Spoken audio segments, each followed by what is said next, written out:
কিরে চলে এলি কেন এখানে? হ্যাঁ কিজি টাকা আমার দিকে। এই শুরু, রাস্তায় কুকুর দেখেছে, এবার শুরু। চিল্লাবি না, চিল্লাবি না। আবার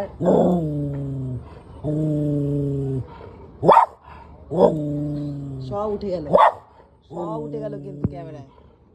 তুই চিল্লাচ্ছিস। দেখো রাস্তায় কুকুর দেখেছে। ও রাস্তায় বাচ্চা কুকুর মানুষ কাউকে দেখতে পারে না গো, শুধু ওকে একা রাজত্ব করবে। চুপ কর, চুপ কর।